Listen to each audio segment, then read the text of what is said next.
Good afternoon, everyone. I think we'll begin.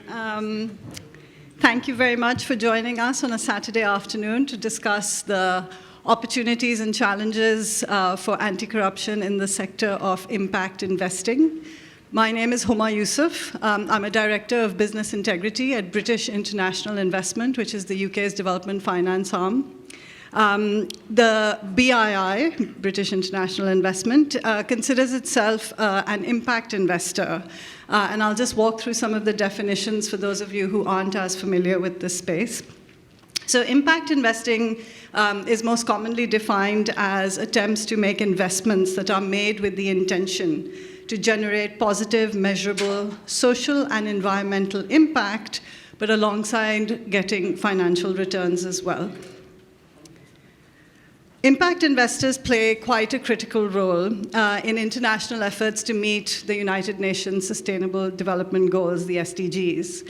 And the estimates of the volume of capital that is currently managed by this sector of impact investors currently ranges from about $500 billion US dollars to $2 trillion US dollars based on how you define impact investing or responsible investing. And this is a figure that is certainly growing. We all know that that's the direction of travel. For this community in the anti-corruption movement, impact investors are also an interesting group to engage with because often they are early movers in emerging and frontier markets trying to support the private sector in contexts that more traditional investment houses or banks, et cetera, may deem too high risk to be able to engage with. So impact investors in that way have a pivotal opportunity to set some of the standards around business integrity and responsible business conduct in those markets. And yet we find that this sector, the world of impact investing and responsible investing, is not necessarily an area of focus to date for the anti-corruption movement. And we at BII started to become interested in the question of why that is the case. For several years, we found that in order to make the kinds of investments that we do in high-risk contexts in Africa and in South Asia, and now in the Indo-Pacific as well, we realized that you can't just take that checkbox compliance-driven approach to due diligence before investing in projects or companies or in partners in those markets, and that we were increasingly finding that a lot of our pre-investment due diligence energies were focusing on understanding broader contextual risks, such as country and sector risks, and starting to understand where there might be integrity or corruption-related risks, not just in the partners that we would work with, but in the way that their businesses would ultimately operate in those complex environments. And one of the ways that we started to address some of those challenges was to try and really strengthen the integrity risk management approaches of the companies and projects that we were investing in. And an increasing amount of our time in what we call the business integrity team is spent on improving internal risk governance approaches, internal controls of companies, and providing trainings and supporting capacity building at those companies and projects with the goal to make them more resilient, make them better able to manage endemic corruption risks in the environments where they operate, and to, over time, start to increase the transparency of how they operate. But we realized that this sort of beyond compliance approach that we were taking to pre-investment due diligence and our ongoing engagement with projects and companies in our portfolio was not very well connected or factored into broader ESG or environmental and social governance approaches that were being adopted by other aspects of BII, other teams within our organization, and just sort of more broadly in the sector where we did find other impact investors or ESG investors that they were not really starting to think about what this additional effort to think about managing corruption risks meant in the context of those ESG frameworks and in the development impact metrics that were being tracked and reported on. And we started to ask questions internally about, should this be an area that we try and connect better?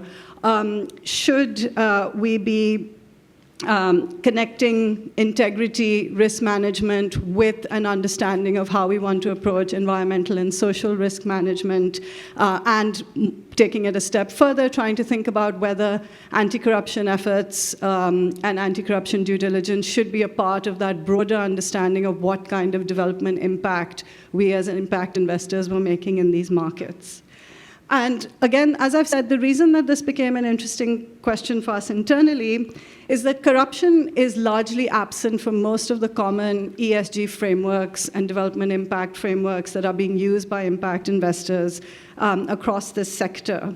And the most obvious example of this is the fact that while most impact investors will try and align the positive impact that their investments are making with the SDGs, SDG 16 on peace, justice, and strong institutions, which includes a target related to reducing bribery and corruption risk, is the SDG theme, which is the least directly targeted by impact investors. So people were just not thinking along those lines to say that in addition to positive environmental and social impact, we can also actually have an impact through our investments by reducing bribery and corruption risks. But I think that the reason that we've come together today is because we see that we are starting to approach opportunities to change this way of thinking.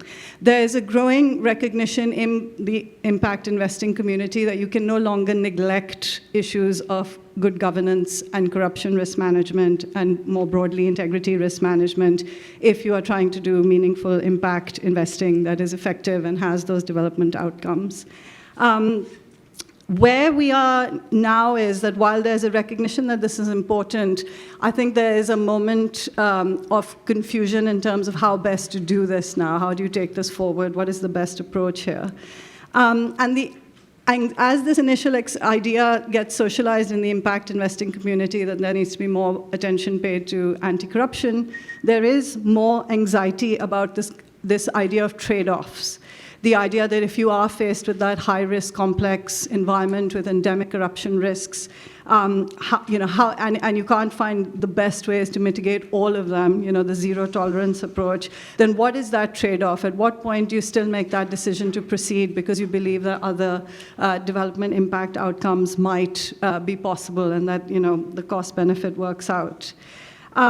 This is an area that there is increasing amounts of academic research on, policy research on, and it's a complicated space. There are some research reports that find that corruption can coexist with economic growth in the short term, at least. But overall, the relationship is negative, and that's something that we still need to sort of build the awareness around. There is also growing interest in the fact that there is growing body of research that implies that there is an ethics premium or an integrity premium that comes when companies that are well governed, that have good corporate governance, good risk governance, and good business integrity risk management, they typically tend to show better financial returns in the long run and have better valuations in a financial sense. But most of this research is focused on sort of developed economies, and we at BII became interested in the question of whether you would see a similar ethics premium in emerging and frontier markets of the sort that we invest in, where there are sort of more endemic corruption risks to tackle. So it was in this context that we started to enter a partnership with Transparency International UK, and we are starting to work with them on a longer project to explore these links between business integrity and anti-corruption initiatives and the worlds of ESG and development impact, with a focus on understanding whether better corruption risk management can lead to better ESG and development impact outcomes. The initial result of this partnership was a report that we published that Transparency International published in July this year. It's called Investing with Integrity. Please find some copies around the room, help yourselves to them, take some to give to your colleagues. And this report really starts to emphasize, it's one of the first reports that tries to draw these links between anti-corruption and impact investing. And it puts a real emphasis on the need for impact investors to start to take anti-corruption quite seriously, putting it right at the heart of their impact and strategic strategies. And the sort of three big takeaways from the report are the idea that you cannot talk about ESG without starting to understand the corruption drivers and the corruption factors that may influence those environmental and social outcomes that investors are increasingly striving for. It also recognizes the need for there to be a more common, unified, harmonized approach by impact investors to how they talk about these issues and how they actually implement and operationalize the ideas that I've just set forth. We need clear requirements both at the level of investors who want to consider how to factor in corruption in the way that they are making their investments, and then we also need clearer guidance that's harmonized and more consistent for companies that receive impact investments for how they should be operating in this regard. And then the final idea that is coming out of this report is that there is a potential and opportunity for impact investors to actually shape the markets in which they make investments by setting higher standards and having improved development outcomes, but also by using this growing portfolio of impact investments to start to coordinate collective action and spur more broader market change in the areas of corruption risk management. So it's a very rich report, and there's a lot of ideas there, and for that reason, we convened this excellent panel this afternoon to talk about that report, the findings, but also to be honest about some of the challenges that it puts forward to those in the impact investing community, because this is a big change in approach, and there are difficult steps to take along the way. So without further ado, the way that we'll run this panel is I've got a few initial questions to get some ideas on the table from our panelists here. We'll do a few, I'll moderate the discussion for a few minutes amongst the group, but then we will certainly turn to you for questions. So when we get to that point, there'll be someone walking around the room with a mic, so please keep your thoughts coming, and we'd be happy to hear experiences and most importantly, ideas for how to take this space forward, because it is quite nascent. So without further ado, I'm going to turn to Duncan, who's the head of policy for Transparency International United Kingdom and is the key partner for BII in the project that I've just been describing. And Duncan, it would be really helpful if you could start us off by reminding us at the highest level what those links are between corruption and development and why impact investors need to be thinking along these lines. Thank you, Huma. And it's been a privilege to begin this work with you, and we look forward to taking it forward with your peers as well. Thank you. Friends, colleagues here will be familiar with the predictable pattern now on the Corruption Perceptions Index, where developed countries enjoy lower levels, perceived levels of corruption. But we can study that more closely. And Professor John Huff, who some of you will have seen here this week, describes the correlation between country scores on the UN Human Development Index and perceived levels of corruption as one of the most robust relationships to have emerged out of all corruption research. So if developed countries have managed relatively to have eschewed corruption in their public sectors, where can we take that correlation? Because correlation itself isn't causation. Well, I'd also draw your attention to the Financial Secrecy Index, which shows us very clearly that centres of wealth are not averse to dealing in the proceeds of corruption, as we know all too well in London. So if it's not wealth that deters corruption, then there's reason to think that the relationship is caused the other way around, that development itself, the avoidance of corruption itself contributes to development. And there are some mechanisms by which this might take place. Any economist of international trade will tell you that companies that are protected in their markets tend to suffer when eventually market liberalization occurs. And of course, corruption does have the effect, while it lasts, of protecting business relationships and preventing competition. And what's more, those companies that have learnt to thrive in competitive environments are more successful when they go out to export in other markets. What we map out in our report is a vicious cycle of corruption. We know that as well as closing markets, corruption disrupts the rule of law, and without the rule of law, we see the weakening of human rights, and we get into a vicious cycle, just as companies themselves do, that on paying bribes, they find that the interfaces they have with the public sector become ever more complex, as officials are incentivized to create regimes in which they have moments of friction in which to demand further bribes. And their competitors lower their prices in order to compete with them, and their margins disappear. So instead of a vicious cycle of corruption, to really achieve development, we want to turn that round into a more virtuous cycle of, as we describe it, compliant capital.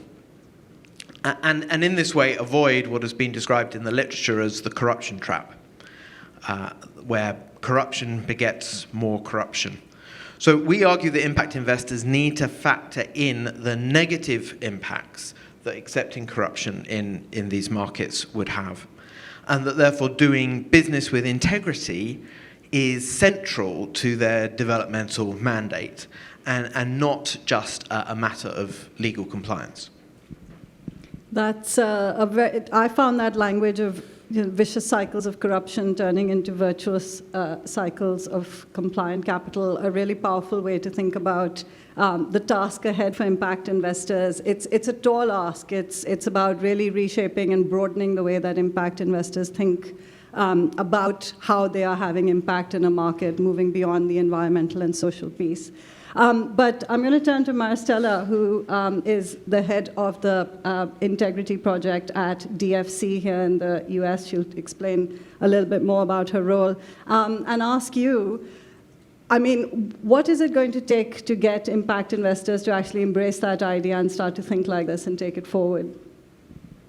Thank you. Thank you all for being here today on this cold Saturday afternoon with the UK-France World Cup game underway. That really shows your commitment to anti-corruption. And if anyone knows how the game is going, just let us know. I do believe some impact investors are deeply concerned about the negative impacts or the negative consequences of corruption, as Duncan showed us, and how this impedes the achievement of their fundraising, how it might impact their reputation, but more and more how it might impact the ability to achieve those developmental goals or those environmental and social goals that they're seeking to achieve. And this is relatively recent. The development community, the development finance community, which is even more smaller than the impact investment community, only started to seriously address corruption in their supported projects in the late 1990s or the beginning of the 2000s. And many are only starting now to awaken to these links between corruption and environmental and social and human rights risks. Some impact investors are taking initial steps from a more comprehensive integrity risk management approach, but we have a long way to go. And we need to quickly embark on this journey. And how are we going to do that? I think the TI study supported by BI made a very important contribution to show us the path or the way forward with the interesting study and the recommendations. This discussion is deeply relevant for us at the United States International Development Finance Corporation, which is the development finance institution of the US government. Because we are an impact investor, we are a value-driven investor, and we seek to achieve these development results in low-income economies and lower middle-income economies. As such, we are required by our statute and by our commitment to have policies in place to ensure that DFC does not provide support to persons that are engaged in corruption or that are providing support for terrorism, drug trafficking, or in any other way supporting human rights violations. This could, of course, jeopardize our development mandate. but complying with this requirement, and Huma was already alluding to this, is very challenging. We do country assessments, and we consider corruption and sanctions, among other factors, in determining whether we can and how, under what conditions we can work in certain countries. And the risking is very seldom an option. If value-driven investors retrieve or withdraw from challenging environments, these become even more challenging, and corruption grows, germinates. So we need to find alternative solutions.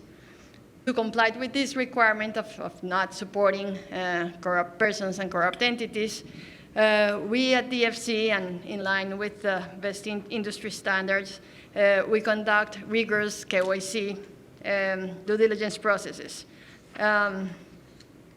And our responses does align, and in some way to my concern, it's aligned with one of the study findings, which is that the efforts today are still very much focused on the pre-investment stage, on the pre-commitment stage.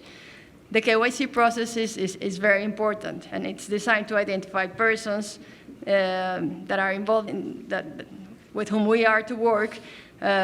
We collect relevant information about these persons from multiple sources. We seek to identify integrity risks and assess them and respond to them. We strive to mitigate those risks, and when it is not possible, we simply decide not to work with these entities or with these persons. It is thus a very important tool, the KYC process, to ensure that we're working with reputable counterparties and counterparties that are committed to integrity. We might even, during KYC, identify past instances of corruption or wrongdoing and find, as I was saying, those mitigating measures like and devise action plans, devise activities that would allow us to re-engage and ensure that the parties are changing their behavior. But then KYC leads us to work with these parties that have engaged in this wrongdoing and help transform themselves and re-engage. But what about other parties that may probably present no red flags, but that are engaging in very complex environments, as Huma was describing? We need to have a more proactive and a more forward-looking approach with all of the partners with which we seek to attain development results. Not focus only on a subset of counterparties. So the KYC is not designed to do that, and therefore overlooks all of these risks that our counterparties may encounter. What we need to do then is to work with all of these parties and help them design controls, engage in knowledge-sharing activities, share our expertise to address those risks. We really need to embark on setting forward more proactive rules for comprehensive integrity risk management. That should be our focus, and we can speak a little bit more about that and how to connect that with environmental and social risks as we move forward in the panel. Thanks, Maristella. I think you've touched on one of the most sort of, key themes that comes up, that, impact investors can only do this better once they actually have a full understanding of what those endemic corruption risks in their markets of investment are, in the companies and the projects that they're investing are. And so the first big recommendation is always this, right? Understand better and do more than just KYC or the basic compliance. Take it further, understand that local context, understand the sectoral risks. And on this point, I want to bring Deepo in, who is an ESG and compliance officer for Verod Capital Management, which is a Lagos-based fund manager. BII does invest in them as well. And in your case, you are based in the market where you're investing. You make investments within Nigeria, within West Africa. You understand these risks. So is that the answer, just knowing the context? Is that enough? Or do you see further challenges beyond, even if you have a solid understanding of where those corruption risks lie in operations and in sector and in the broader market? What else makes this task challenging? Thanks, Huma. I think that definitely will help. For a long time, it's been that anti-corruption is basically a compliance issue, and that feels like a reactive thing. You basically focus on screening for bad actors and avoiding them. We are active investors, hands-on. We typically typically receive money from folks like the development finance community, but also international investors. And we then aim to deploy that capital into businesses in Africa. And the general approach is not just to hand them checks or give them money, but actually to work with them to grow their businesses, but then also to run those businesses properly. And over the years, there's been a lot of work around ESG, and there's a lot more guidance around how we might help them run more sustainable businesses, more socially responsible businesses. Unfortunately, anti-corruption, the issue hasn't quite been addressed in the same way. So what we sometimes find is we have the ability to screen and determine whether the reputation of the entrepreneur that we are looking to partner with is the right one, and whether this is someone who has a history of corruption and maybe his source of funding is from crime, and we know then to avoid folks like that. But it's a bit more complex when we delve into sort of what the business is about and the inherent corruption risks that might be in a business like that. And I think invariably we invest in this market, so we have some knowledge of which particular sectors might be more prone to corruption than others. But just the ability to actually go in and understand what's happening can sometimes be a challenge. And part of what makes it difficult is the resource that we might be able to activate within our systems. On the ESG side, because there's a framework, there's categorizations, it's then clear when you speak to management about needing to do a particular level of due diligence, there's an understanding that because of the risk categorization, which is somewhat universally accepted, this particular business requires significantly more resource to look into the issues. Whereas from the corruption side, because there isn't some sort of uniform standard, you might feel like this is a business perhaps where there's some corruption risk, but the extent to which you can then easily enough drive that additional resource to do that due diligence can be difficult. Sometimes the issue may also be that partly because a lot of the focus has been on the KYC side, there's a lot of external resource that you can activate to help you to do reputational checks and confirm those things, but not as much resource to help sort of go into a business and see whether their marketing model is that they are bribing government officials to give them the contracts versus a scenario where they're actually trying to grow their business normally. And it's when you get into those details that it can be quite difficult because of how things are at the moment. And I guess the historical reactive approach and sort of gatekeeping approach to anti-corruption. And that's the main pain point that we have. I think another big struggle can sometimes be how you sort of deal with legacy situations. I think it's clear enough that if you are dealing with an entrepreneur who perhaps was a government official in his past life or worked with a government official and you know that that's the source of his funding, you then know, well, this is tainted from the beginning and maybe this is easy to stay away from. What gets more complex is situations like something that we see quite often in the market. It's a low trust environment, so a lot of companies don't pay the right taxes. There's a lot of tax evasion. We invest in a lot of family-owned businesses, and oftentimes we are the first institutional capital that these people are receiving. So many times you are looking at a business which has historically not paid the right level of taxes. A number of them will typically have two sets of accounts: an account for regulators and filing, an account for the real accounts that show the real numbers. And I guess the question is then, what do you do with businesses like that? It's quite easy to say, well, there's a track record of tax evasion here. Perhaps, hands off, we don't deal with people like this. But then you also have, aside from the fact that there's all sorts of other opportunities to work with them to grow their business, and there's all the things that you can do with them on a positive front. You then also have to ask yourself the question, simply staying away, how does that improve the situation in general? Particularly from our own perspective where we are hands-on investors, sometimes we are actually able to see, well, our investment is the line in the sand.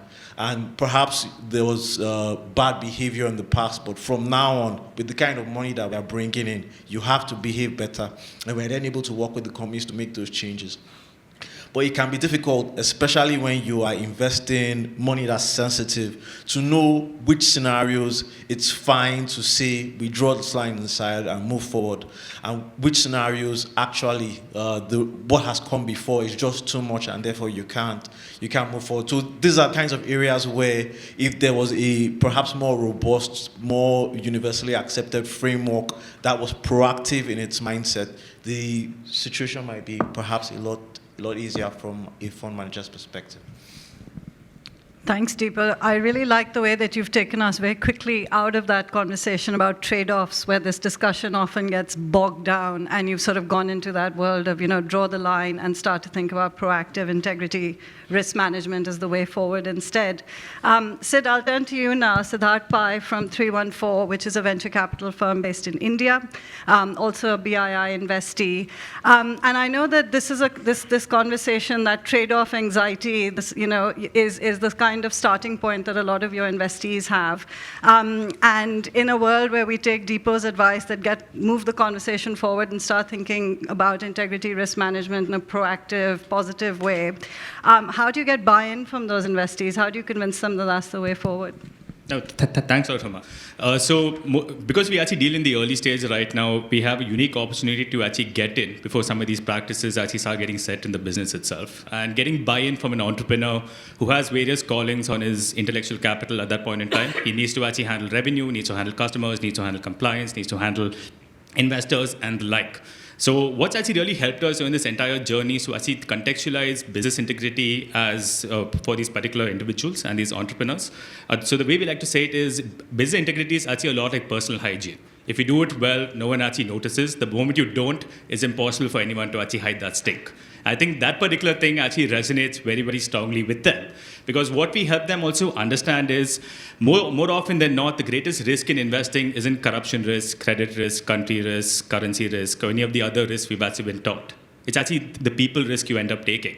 Because businesses change, markets change, regulation changes, a COVID-type situation may happen, your business may get shut down, outlawed, etc. But the ability for you to actually end up taking a bet on that person and believe the person can actually end up changing it around actually is the greatest vote of confidence you actually end up taking. And this is especially important in the early stage, where we spend a large amount of our time looking at the person and trying to actually answer one question. Is there an intent versus ability issue with this person itself? Now, there is the ability to actually manage corruption, the ability to actually run a strong business, the ability to actually do these things. But does this person actually have the intent to actually go about these particular paths itself? Because even though they may have the ability, if they lack the intent, they will, of course, most of them end up doing what we actually call the pretense of governance, as opposed to the practice. Now, a large amount of that, unfortunately, stems from the fact that if you look at the entire business integrity culture and the ESG culture, it's slowly descending into a sort of checklist-driven approach for a number of them. And the entrepreneurs you end up dealing with are actually amongst the smartest people in the room. Now, all of us know it's how we used to study for school exams back in the day. The moment you know that all your questions actually come from these particular sets, you'll actually only end up reading that as opposed to the course curriculum itself. So the sort of checklist, everyone ends up reverse engineering the checklist. You start getting this sort of pretense of governance as opposed to the practice itself. So the moment you start looking at the person as opposed to the amounts of documentation they actually end up creating and getting the sort of gut feel as to whether this person can do it or not, it goes a long way in actually giving you comfort that you don't mind actually taking a bet on this particular company. Now, more often than not, the entrepreneur, the founder actually ends up laying down the culture for what that company actually grows into. And the culture actually seeps into the DNA of these businesses itself. And it's actually impossible to actually end up changing that DNA as the company actually goes, because it becomes like field surgery. You need to actually go and you need to actually pull the entire guts out of that business, actually set in a new set of principles, a new set of ethics, a new means of actually operating. More often than not, the companies actually fail to survive. So the moment you manage to instill this into day one itself, it goes a long way in actually helping them actually contextualize it. And what really helps us, I think, at the end of the day, because impact investing isn't charity. You're not giving them that person to say that, giving him capital to actually end up doing something. We give him capital with the intent to make financial return, but that financial return is also supported by a positive impact as well as return in various other fields that don't have a financial ability to be translated into financial sense itself.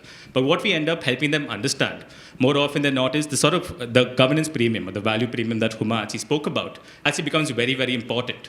Because like I said, in investing, the greatest question you need to answer is trust. If you can't actually trust the person you're investing into, no amount of capital is actually going to come towards you. Because capital, I think at the end of the day, it's actually very, very cowardly. Even though it's called venture capital, you're supposed to venture out and find it for that matter. Capital seldom actually does that. And we have actually seen more often than not that the managers of this particular capital, they end up facing a kind of situation, especially in the emerging markets, that most of the other investors end up looking at that and say, you know what, there's corruption, let's just paint the entire country or geography with the same brush itself. And you end up starving that particular places of capital. So what I think is going to be most important, the other part that also feeds into this entire thing about speaking with them, is to say that, look, there are other like-minded investors like us who end up actually thinking along the same lines. So we don't work in isolation. So getting that particular effort to come in and that halo effect that ends up compounding over time shows them that, look, even though corruption is a low-hanging fruit, it's easy for us to end up going down that particular path itself. It is a fatal flaw in your business model. It is ultimately the hamasha that will actually undo the entire business itself. And helping them translate this entire sequence and this very, very complicated field of study into something that has a direct financial impact on them, direct impact on their reputation and their standing in society at the end of the day, I think goes a long way in actually convincing them that the right path may actually be harder, but for that matter, it will actually, when things actually do go wrong and when the tide actually recedes, you won't be the one who actually ends up swimming naked. So I think that actually goes a long way in convincing them. And the moment we end up working down this particular way, I think we can actually end up seeing these sort of entrepreneurs take that challenge up and then actually making sure the companies end up building actually adhere to a higher degree of standards than what they previously would have. Thanks, Sid. I have a quick follow-up question for you on the back of that. You know, the sort of personality judgment and buy-in process that you've described here, I mean, it is resource intensive. So I invite both you and perhaps Deepo to just talk about some of the realities, though, of how do you do this? You know, you're a small fund manager with a lot of pressure to deploy capital and to do it well. And this is something that comes out as a real challenge, which is the resource constraint aspect of it. So a quick response on that would be interesting. No, I think the smell test is something that really works there very strongly. I think the moment you're actually interacting with someone, you know that something's a little off. Like you can hear, most of these people have the ability to fool everyone for a short span of time, but they can't end up fooling everyone all the time. You end up noticing these little quirks, this little hesitancy to end up sharing information, over-reliance on jargon as opposed to substance, an inability to actually end up producing documents, hesitancy to end up speaking about certain elements of their business, saying that trying to cloak it under trade secrets, it's our secret sauce, that's how we end up doing it. Like all this actually sounds great when these are marketing terms actually thrown about. But the moment you end up piercing that a little and actually start searching for substance, I think that actually goes a long way. So even like investing at the end of the day, if you actually look at it, investing at the end of the day is actually a lot like Hotel California, the way we put it, especially in the early stage and in venture capital and private equity. It's easy to get in, it's actually impossible to get out. So if you are actually taking an 8 to 10 year view on a particular business, it is incumbent on you, therefore, to actually end up dedicating that amount of resources itself. And it's impossible for you to actually end up outsourcing that. I think the private equity and venture capital industry actually suffers to a large extent from just this entire outsourcing of intellectual activity. You have bankers to help you get businesses, help you find companies. You have lawyers to help you negotiate your rights and get that through. You have consultants to end up looking at financial plans, start looking at their monthly information, etc. So what role does the investor actually end up playing over there? So what we firmly believe is the role of the investor is to actually make a judgment call as to whether you want to back this particular guy or not. So you end up needing to spend a lot more of your time on that. The other parts can be outsourced. I think that's actually fair. But you can't actually outsource the judgment calls that you end up taking, because your investors, at the end of the day, are actually making an outsized bet on you as an individual to end up finding good companies and making that kind of business impact itself. So I think the moment you have this as part of your guiding principles, the way we have, I think that actually holds you in good stead. In fact, when 314 actually started, the first thing we actually created was the business integrity team. We didn't know there was a practice called BI. We actually just called it the governance and closure, the governance and the compliance team. Because the rule was actually simple.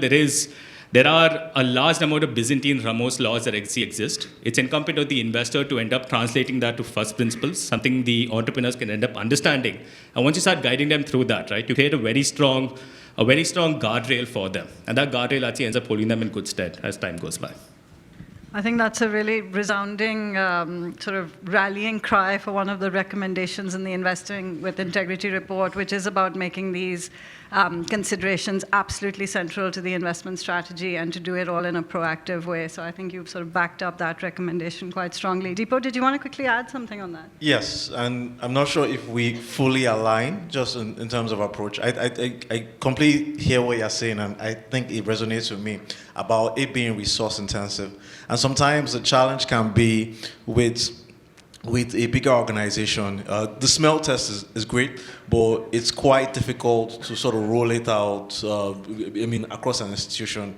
You are worried about how multiple people within the team are able to do this work, a department rather than individuals. You need some level of objectivity as well, so that you can sort of ensure that you're applying the same standard and not even at that manager level, then being willing to compromise more in some instances, but less in others. So sometimes just the nuances of needing to spread it and needing to roll it out quicker and more objectively then means that you could do with some frameworks. And I think that's one of the places where ESG has really worked, just because of the performance standards and the toolkit that I don't want to say are plug and play, because they do require some level of understanding, but those toolkits, those frameworks really help a broader range of people to administer the assessments, to identify really what the issue might be and to intervene. And it up till now, anti-corruption just hasn't had that to the same extent, and sometimes that makes it challenging, because you basically have to, in each individual situation, effectively develop what's required versus actually rolling something out. No, I think so. Just to add, Deepo, I'm not advocating the smell test as the only way to do it. It is unique to a certain set of individuals. Not everyone may have the same level of intuition. But in these kind of situations where things actually end up being too good to be true, you always need to pay attention to the person who says, you know what, something isn't right here. We need to start looking at some of those things and stuff. Now, there are the checklist and everything and the standardization that actually gets built into the system. Make sure that the most common elements of corruption or bad business practices can actually end up getting caught out over there itself.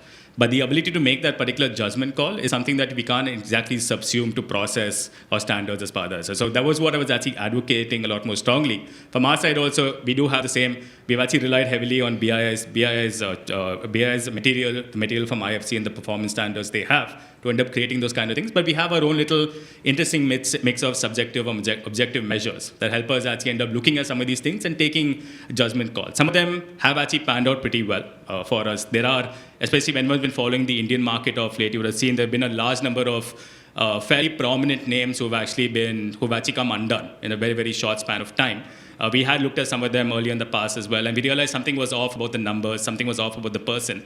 That has actually played out. There have been occasions where we thought there was something a little off. It turns out there wasn't, for that matter. These were just minor business dislocations that the guy was unable to actually explain. So it's a double-edged sword that ends up going there. But more often than not, the moment you are having a stronger guiding principles as opposed to checklists allows you a lot more flexibility and latitude to end up actually exploring areas you previously might not have actually gone into. So rather than keeping it as a sort of straitjacket, keep it as a sort of North Star you can end up following and make your own path throughout the entire piece itself.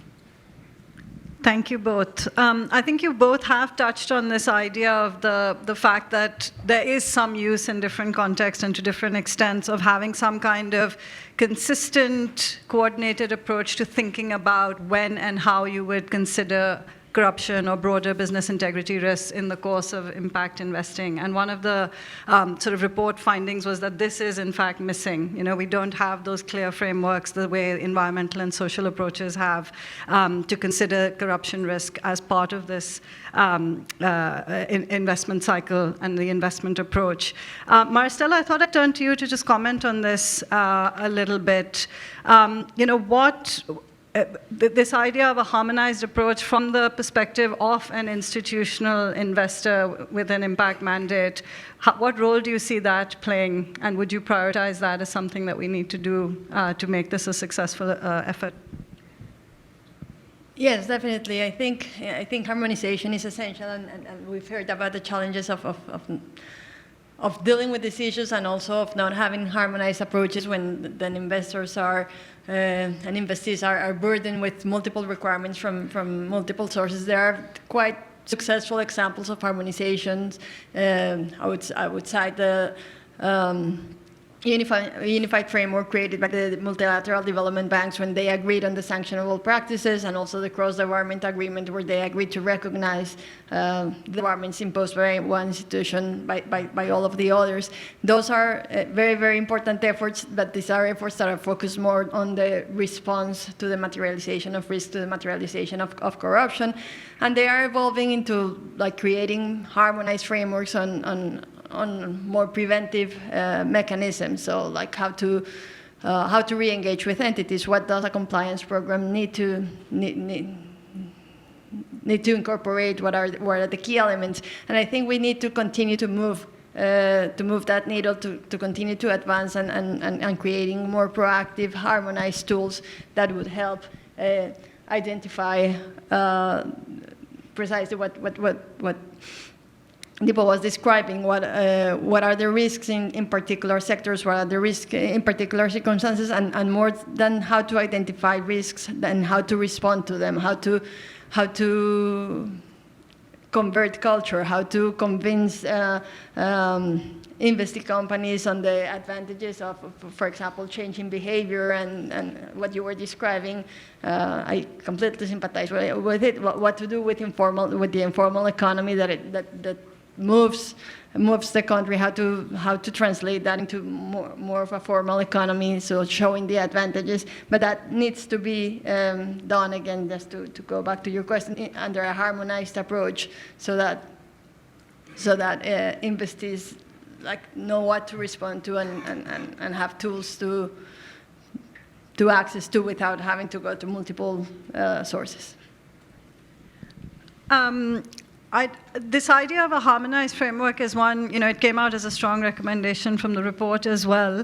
But one of the questions I have for the panel, and I may actually, again, start with Dipo and Sid and then ask Duncan and Maristella to come in after that, is one of the things that we've been talking about is the need to better recognize the linkages between corruption and environmental and social risk management and environmental and social outcomes, right? You cannot think about, so for example, a company, you might go due diligence on a company, they may have an environmental impact assessment which says that they're cleared to do a certain kind of business operation or activity, but if that was obtained on the back of paying a bribe, then the meaningful environmental outcome that you were seeking to achieve in that context is not actually there. So how can you think about one thing without thinking about the other, essentially? And I wonder whether when we start thinking about those harmonized frameworks, whether we also need to think about the fact that, but one of the other key initiatives that we need to consider is how to better link ESG with anti-corruption, and maybe consider that G of ESG in a broader way that really puts corruption risk management at the center of some of those efforts. So if I could ask the panel to comment on that, maybe just starting with our fund managers who have to deal with that on the ground and moving back up the chain. Okay, sure. I remember something from a couple of years ago. I think back in 2018, we invested in a generic manufacturer of pharmaceutical drugs in Nigeria. Really good business, seemed like it was fine. We spent our time thinking about the founders and their reputation and their culture and their behavior. Spent time also looking at, based on the performance standards, spent time looking at the operations of the business, how they treated their staff, how they actually produce their drugs, the typical things that you do based on those standards, and everything seemed fine, and the business was running. But very early on it turned out that they had some sales managers who had been paying bribes to the relevant government officials to look the other way and had been selling one of their drugs to basically unlicensed people. This drug was a cough syrup, because they make a lot of generic drugs, but a cough syrup that had something in it called codeine, which incidentally was a low-cost narcotic of sorts. and was actually becoming a pandemic in Nigeria. Ultimately, the BBC did a documentary. The entire thing blew up. The company, I mean, we had a bit of reputational issues. Business was shut down for a few weeks. I think the saving grace there was that the actual entrepreneurs themselves were really well respected, really good people, and that just kind of helped to build trust. But they did ultimately have to shut down what was a significant business line within the company. And I think I shared the story because it just, for me, kind of draws the connecting link between the two things. The issue, it seems like there was the anti-corruption issue.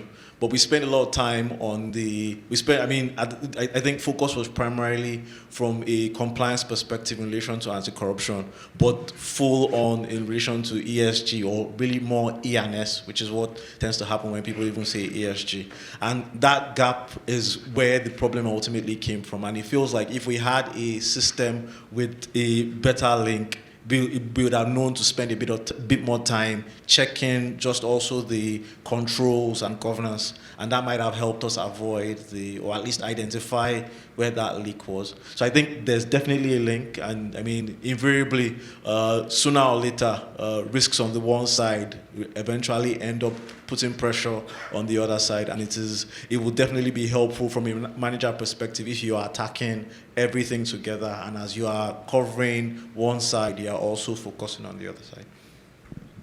Yeah, I think, Huma, that's actually a fantastic question.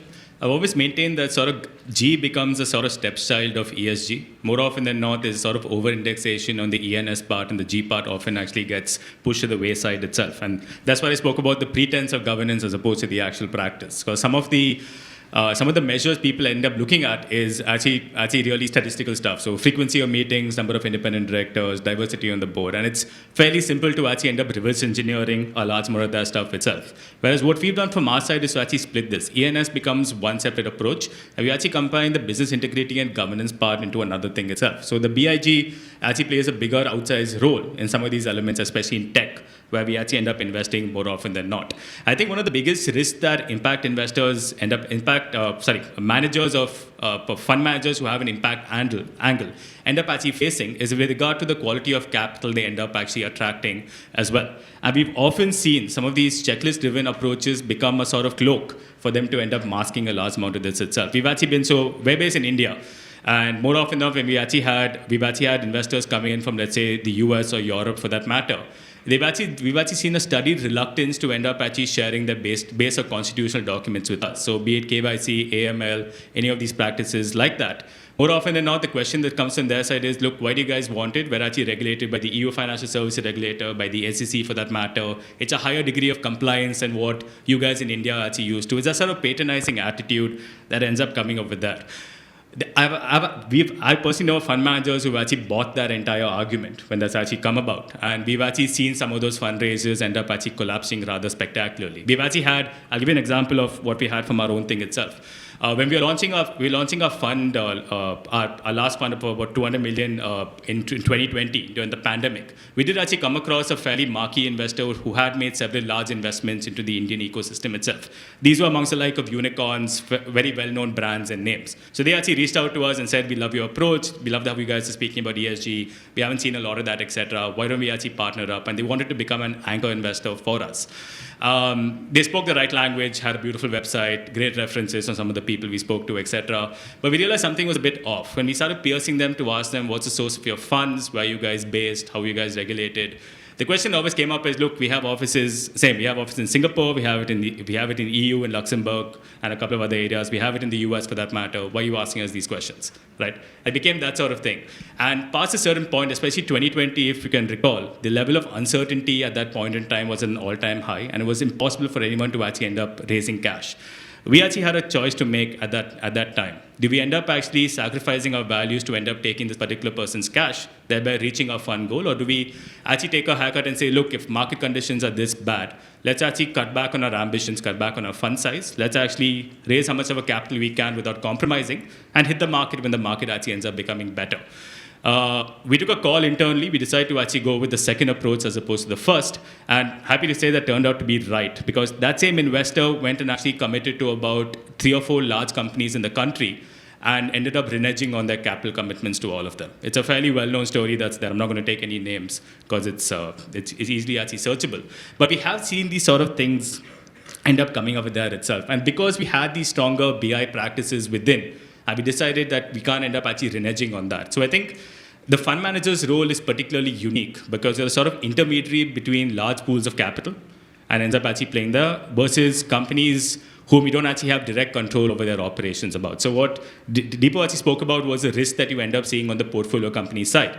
You don't actually have control over various operations of the business, and these businesses become complicated and large over time. You always have these sort of outliers end up actually acting there, and that more often than not ends up actually tainting the entire business itself. Whereas on the manager side, you also start looking at the quality of capital that you kind of coming in, the compliant capital as he actually spoke about as well.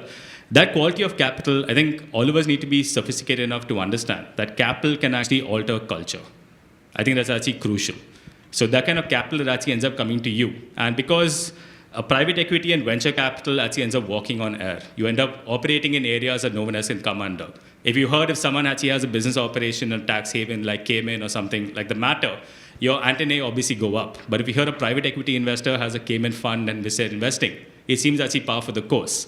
So there's sort of dichotomy that ends up actually getting built into that entire field itself.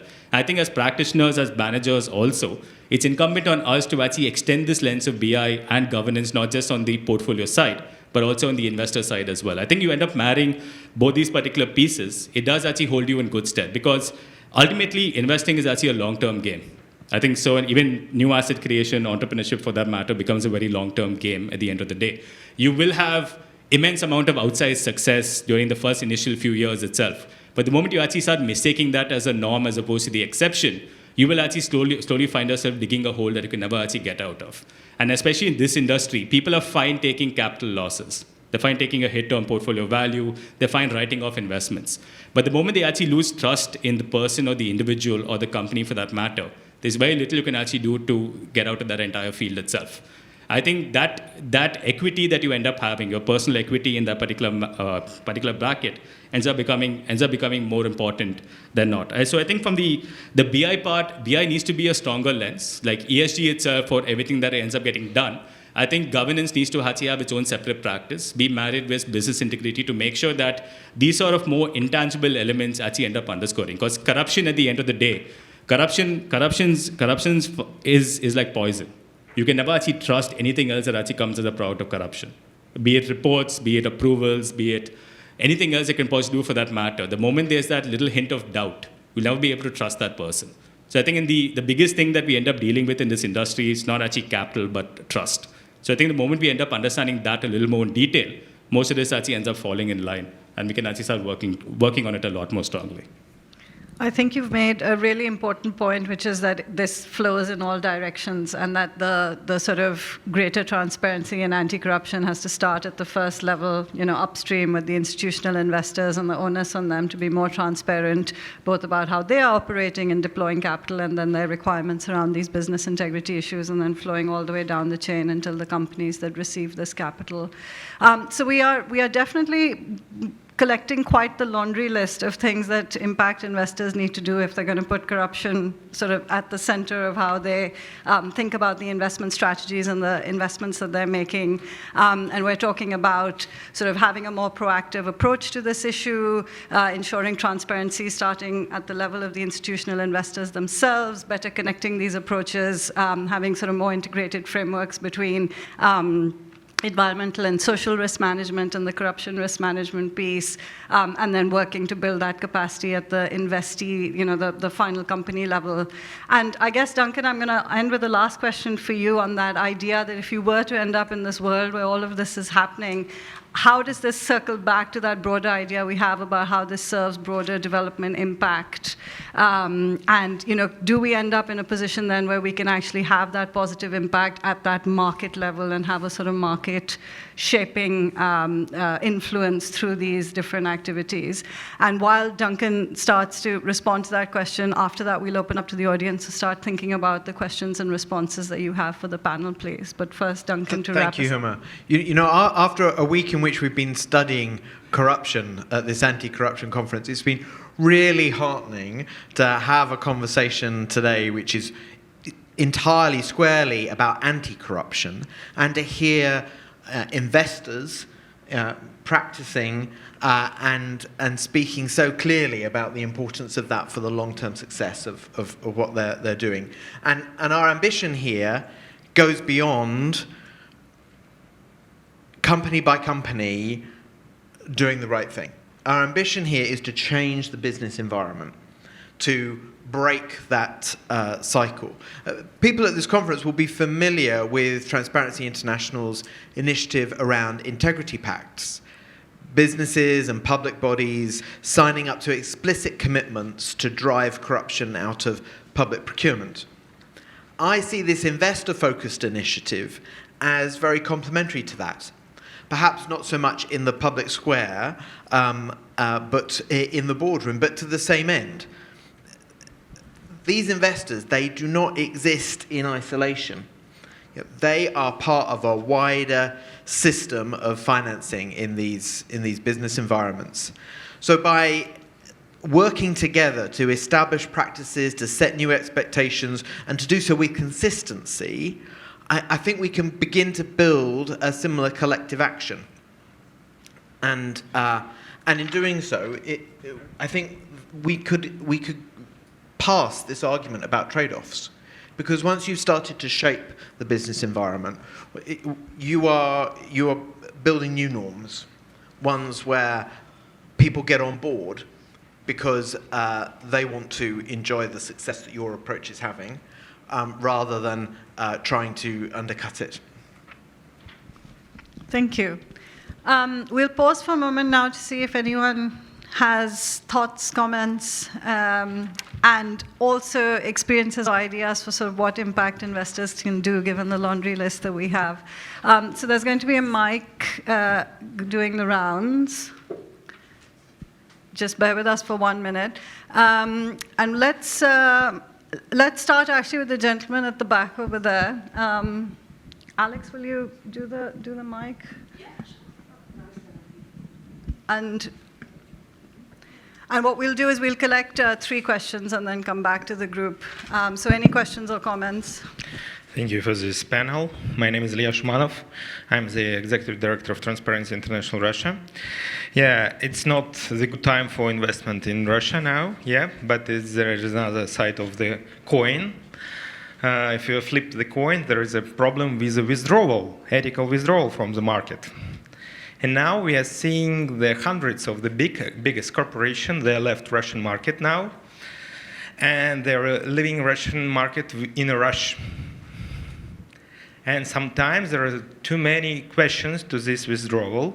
I mean, ethical question to these companies just because they're selling their shares to top managers, they're selling their property and shares to some, let's say, undefined individuals or market dealers. And if we are talking about this guideline, it's very strong and bold. Yeah, I mean, it's very understandable why this, but if there are any guidelines about the ethical withdrawal from the market, or reinvesting from the emerging markets, or from a market that couldn't be more, let's say, on the rock here.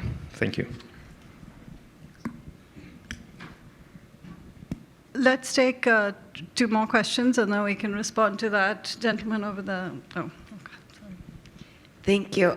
Thank you to every member of the panel. It's been a really interesting conversation. And my question comes to developing countries really have some challenges with social, economic, and environmental, let alone say human rights violations and conditions that might be a little bit challenging.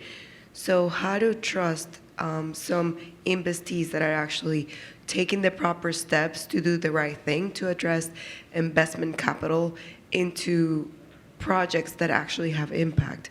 How to really trust them with that little background of corruption on the back end? Are they more prone to be showing some corruption signs on the long run? And then, therefore, not being so profitable at the end or putting in danger that impact of the investment. So how to trust developing countries into that aspect. Especially in development economies or in countries. Thank you. Thank you. Hi, I'm Ulrik Åsud. I'm chair of TI Sweden. First of all, it's 1-1 in the game. That's very important. We're not playing Sweden, so I can't benefit from anything from the World Cup. I just wanted to bring up one question. We've been working with investors for about 2 years now. We formed a group, first of all, sat down with them and said, what would you like to do? First of all, I don't think they understood why we asked that question. And then it started formulating, and they started formulating themselves. And in the end, we got an Investors Integrity Forum up and running. And that's been up and running now for a year or so, since September last year. And where we have a mix of investors. So it's not it's actually, one investor is one of the biggest pension funds. We have 2 insurance companies. We have 1 major investment management bank. We have the Swedish church, a big investor. And we have Swedfund, which would be the equivalent of you guys, in a sense. We have just started our work, and they wanted to focus on one area, which was Swedish real estate and problems in the building industry, because there's a lot of capital being invested from them there. So that's been a focus. But at the same time, we had some collective action from the investors when they got very annoyed and upset with one of the Swedish companies, Ericsson, this spring. And they actually wanted to meet them 6 investors together directly and say, we're the Investors Integrity Forum. We want to sit down with you because we have all invested in your company and you're not behaving in the right way. Ericsson said, no, we're not meeting you. But that's the Ericsson's problem. But it was quite interesting that they actually formed, without us even talking to them that much about this, they decided to do it. Now, we're moving forward. We're probably going to start drafting some kind of guideline. You talked about standardized framework, but guideline for investors, not the guide to go to the galaxy, but the guide for them how to behave as investors, which is another thing than saying how the investors should approach anti-corruption in their investments. Because that's another, and that's the question I'd like to ask now. How do we approach that discussion with our investors? Because so far, they always look at the companies and say, okay, they're not behaving, or are they behaving? We need to ask the questions. We need to learn how to ask those questions. So that's what they do.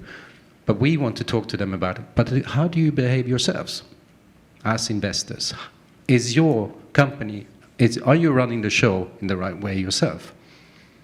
How do we do that? Thank you. We'll go in reverse order to respond to those in some ways, because yours is the most difficult question to get to. Can I ask Maristella to start responding to the last question about how can investors start to have a clearer set of guidelines and approaches for their own conduct in this context, and what would be helpful, for example, even for an investor such as DFC itself. And then I'll ask Deepo and Sid if they have any additional comments on that idea.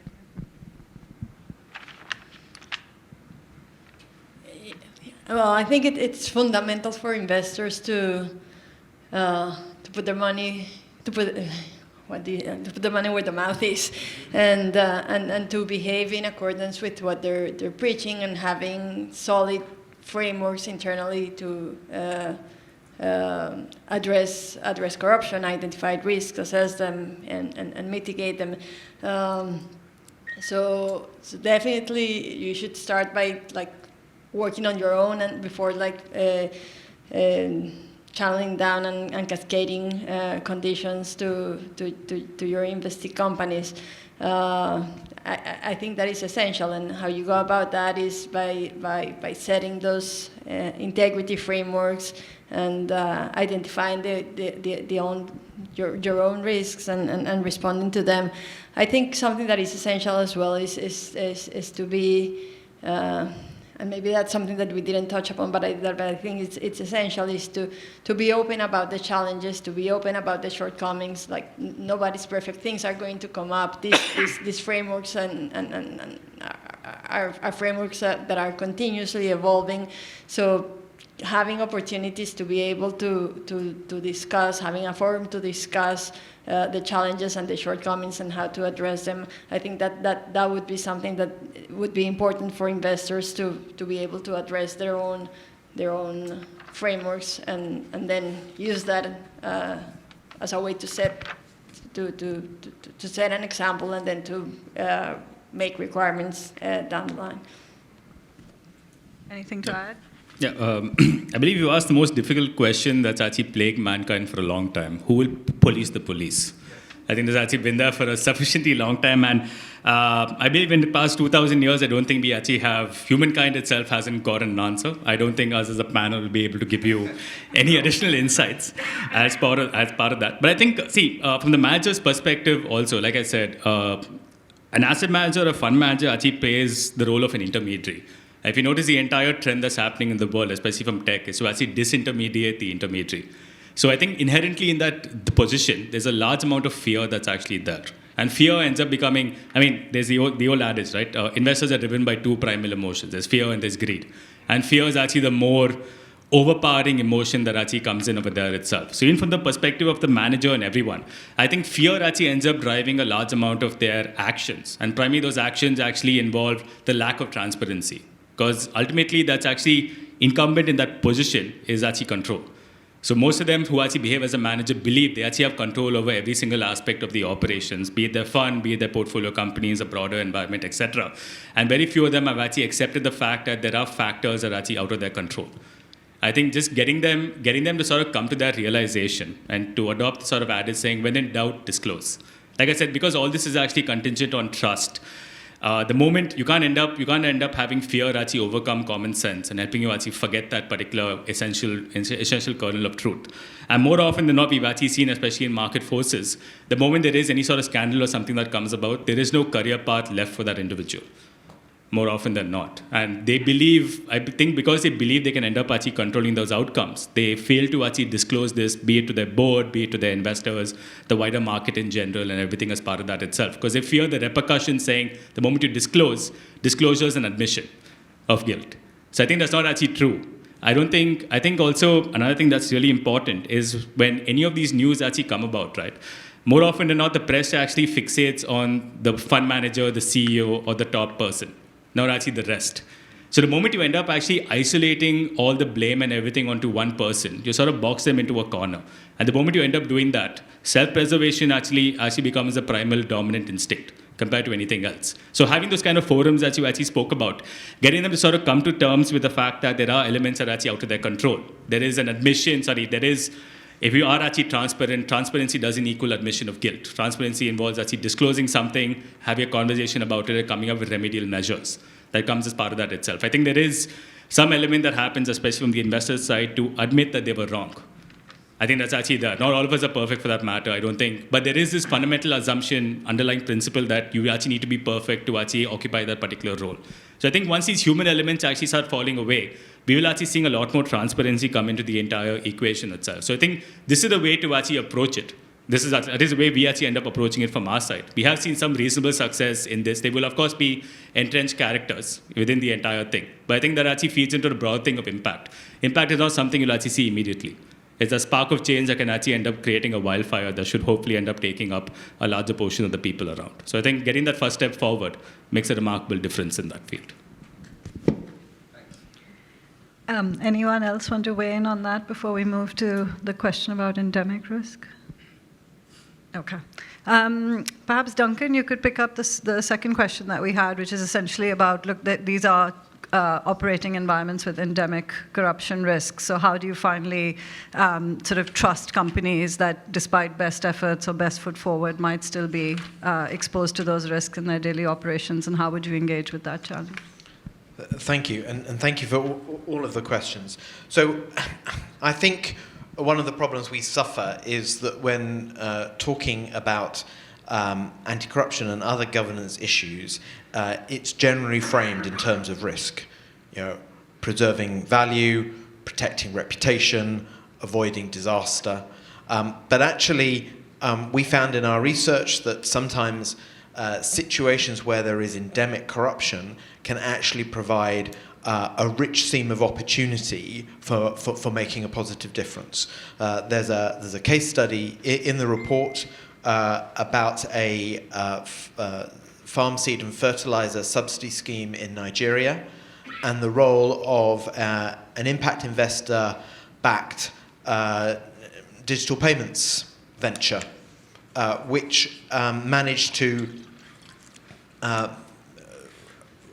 safeguard 80% of that subsidy, which had previously been diverted due to corruption away from the farmers, and bring it back through a new process innovation with their technology so that the farmers benefited as intended, and in the process were able to substantially increase their maize yields. So rather than always seeing corruption as something which causes something which might go wrong, by being really explicit about recognizing the presence of corruption in a context, we can identify business opportunities, genuine business opportunities, which nonetheless, by confronting that corruption head on, can therefore also offer a developmental benefits as well. Yeah, and I just wanted to add, it's really complicated when corruption is so prevalent to try to find solutions so that corruption doesn't become just a cost of doing business. But it is possible, and it's possible to think of innovative solutions. And just to bring like an example to bearing, when working on a commercial bank. In a country with high levels of corruption, and these banks served the public sector, had clients that were municipalities. Commercial people will often inquire as to what should we do when there's elections, the new mayors come in, and they're demanding bribes or asking what's in it for them to maintain the banking relationship. And when other banks are willing to pay those bribes, and we addressed that challenge in two different ways. And again, none was perfect, but I think it shows that there was a way of finding an alternative to just the corruption being the cost of doing business. One was by collective action, working with the banking industry to say that this is not the way to engage with these municipalities after an election, but the other one was looking at ways of not paying bribes to the mayors, but what can the banking industry do to work with those mayors and provide better services to the community, better services to the local citizens, so that helps the municipality as an actor, and the mayor as a representative of the municipality to have a better standing with the community. So it's not enriching the mayor personally, but helping the municipality provide better services. And what this bank did was to add value to the banking services that it was providing by creating portals through which citizens could pay their taxes or make other payments to the municipality, and that was seen as something of that added value, and again was a way of creating value without engaging in corruption. So it's looking for those innovative solutions as an alternative to the payment of bribes. Thank you. I think I have something to add to that as well. Yeah, but short Very short, yeah. So I think the fundamental question you actually asked is with regard to trust, right? So I think trust is something that needs to be bolstered by verification. So the zero tolerance approach to corruption in areas where corruption actually becomes antithetical to any progress you end up seeing over there. But I think we can actually borrow from what Deepo actually said. Essentially, the line in the sand, you as a participant in the entire market, the line in the sand that you actually draw actually becomes a starting point for a large amount of that. So rather than actually painting everyone with the same brush itself, the moment you adopt the principle of trust but verify and adopt this stance that wherever you end up drawing the line actually becomes a starting point thereafter, it gives you a much better, creates a kind of space for you to end up actually creating that kind of change. These are multi-generational, multi-decadal projects. So I think the moment you approach it with this sort of the TikTok approach in your mind, by 15 seconds, short span of time for that matter, you can end up creating that change, you will actually come away from it being frustrated. Those minor changes you end up compounding over time. But you need to get those initial victories before those larger things can actually end up seeing that kind of change, end up going through. Thank you. I did want to get to your question, and I'll just start by acknowledging that this is, you described the Russia context and the withdrawal, and it's actually sparked quite a lot of debate in the impact investing community, and particularly around sort of the design of impact frameworks. So how do you think about the impact that you're not having, and how do you start to factor that in? And I think you brought up the Russia context, but I think it's also a question that comes up very frequently in the space of climate change, for example, where a lot of impact investors, for example, are choosing not to invest in projects that might have exposure to fossil fuels or coal, for example. But in their choosing not to invest, what's happening is that those projects are still being developed by other investors who don't have an impact mandate and who are quite happy to have, the continuing use of fossil fuels, for example.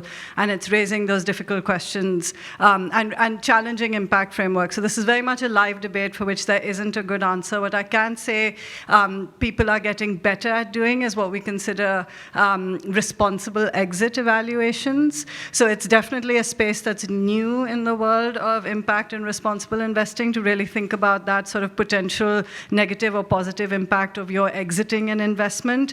But it's one that it's a new area. It still needs a lot of work and refinement, and it's one that in really complex challenges, I don't think there are good answers for yet.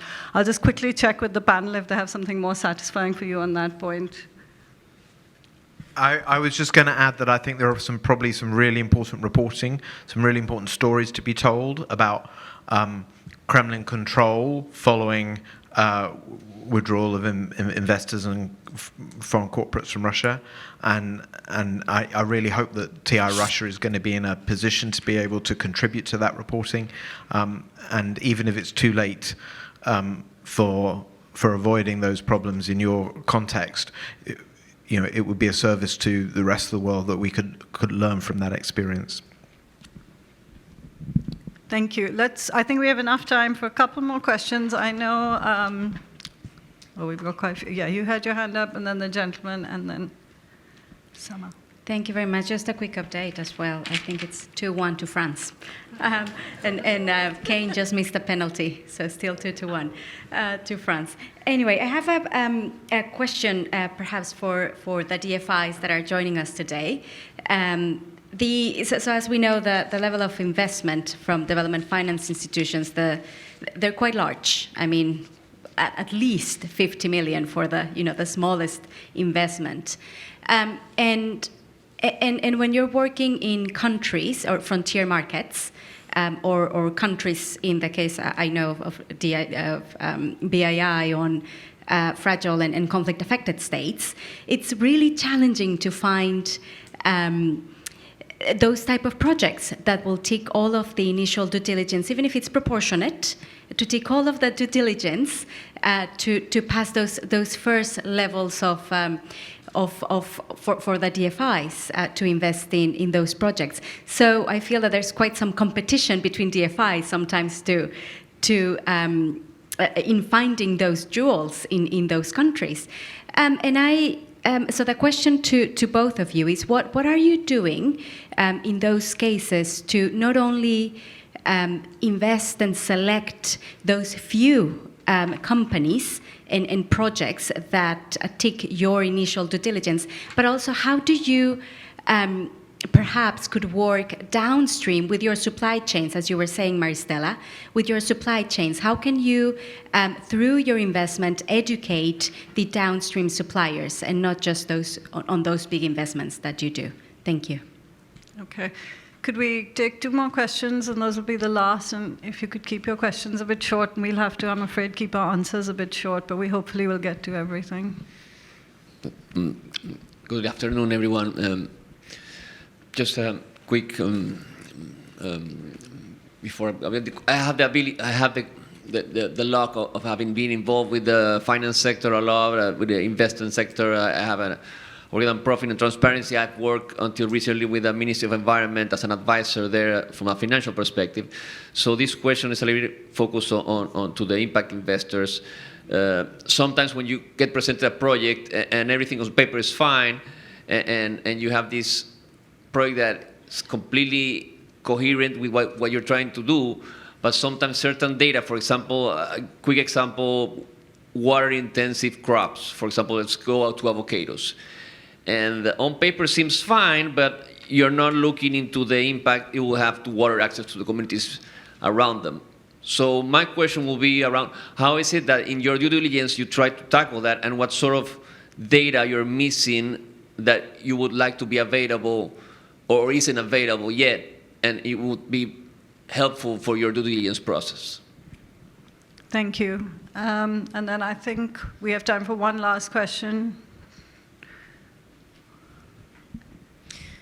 Yes, thank you for this panel. I mean, I found it incredibly insightful. My name is Samah Sanman. I've had extensive experience in Sudan's private sector, and I've worked for the largest firms in the private sector. So I've been on the other side of this. We are the firms that have had due diligence done on us, and I've had the experience of working in firms that have not been especially have not been very good with their integrity practices, and have had not just 2 sets of books, but in fact 5 sets of books, and showed incredible, turnover, revenue, top line, bottom line numbers, and have become so sophisticated that they become over time able to evade and sort of answer those questions that allow them to bring in funds. And there's an interesting term that you used, which is the integrity premium. I think there's a term that I'd like to introduce, which is integrity tax. So I've worked with other firms where they don't collude with corrupt governments. They don't pay bribes to the tax authorities. They don't produce 5 sets of books. They only produce 1 set of books. So ultimately, when you're presenting a funding proposal, the returns tend to look lower because they're real. Turnover, revenue, short-term and long-term returns tend to not look as attractive. And those firms don't tend to attract investors, impact investors in the same way. So is there any sort of thinking around the fact that some of these firms do pay a tax for being honest and having that moral compass and being ethical? This is a real reality in the African market, and especially in those environments where for certain large businesses to succeed, they actually have to be complicit with the corrupt governments that are in power. Thank you.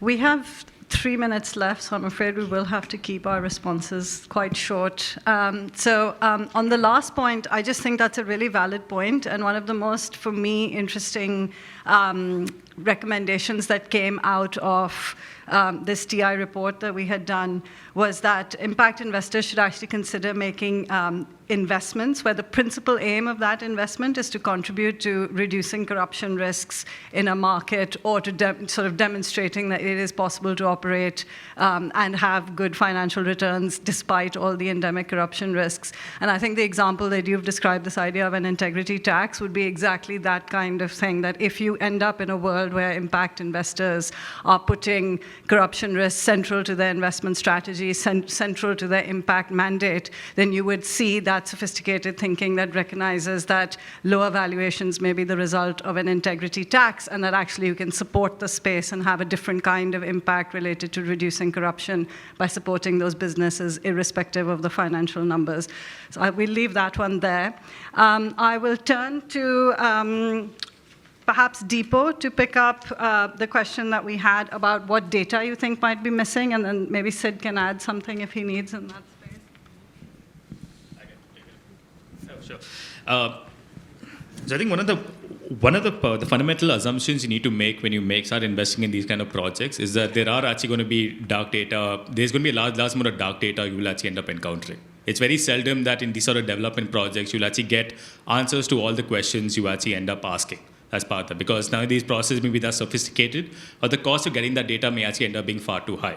There are ecosystem impacts and ecosystem issues that do actually end up arising from the investment decisions you make. I think what you spoke about in agriculture is particularly important, because we've seen that while some of these may be resistant, there are unintended consequences to the actions that you end up actually undertaking as part of that itself. There is no hard and fast answer you can actually give, but I think the moment you start adopting a more ecosystem-driven approach, to start asking the kind of questions as to what the second and third order consequences of these actions you end up undertaking become, and start rather when you do encounter dark data fields, for you to start looking at proxies for that particular data that exist. I think there's very few areas where you can see that there is almost no data that's actually available for that. You may have issues with the integrity of the data you get. You may have proxies that may not be fully be able to explain what you end up encountering, but this sort of ends up actually coming up with that. I think it's an iterative approach at the end.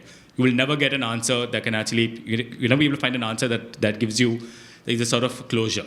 I think it's just an iterative process, and it is something that you end up refining over time. So to go in with this sort of approach, rather than saying there is an air of finality to it, and you leave yourself open to ask these questions, I think you can actually end up accelerating that process of actually getting some sort of greater closure.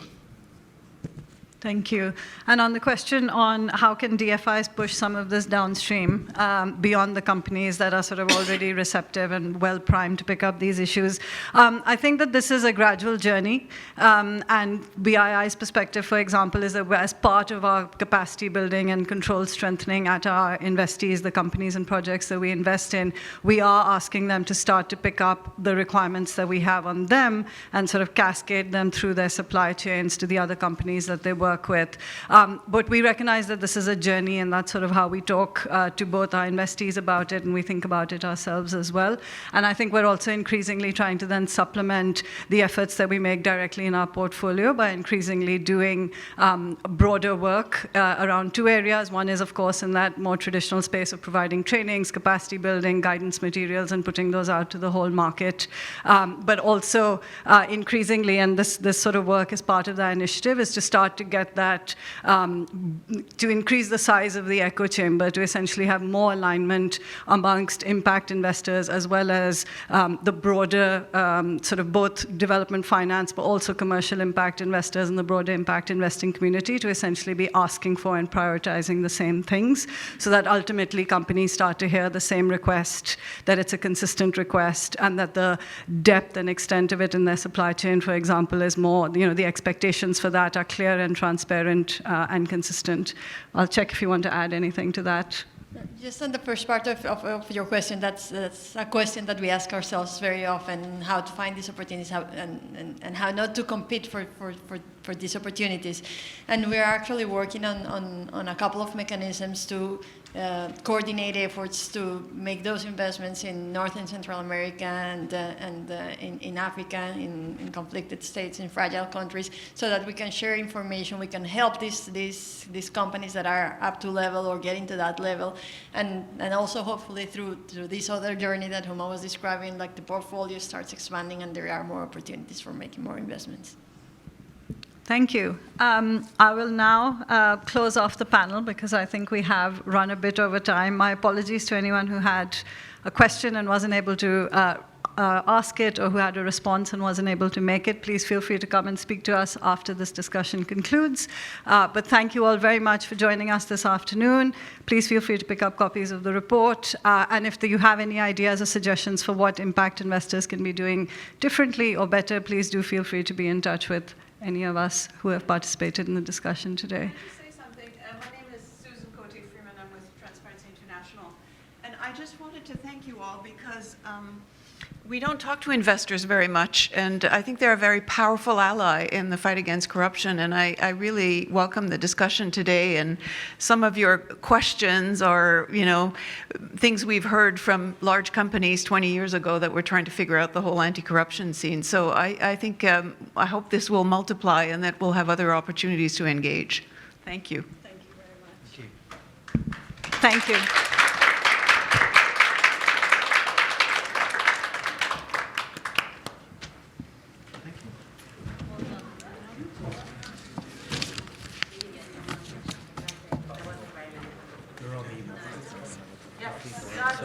Unfortunately, I'm not able to say something because I'm from Azerbaijan, but I'm... Thank you.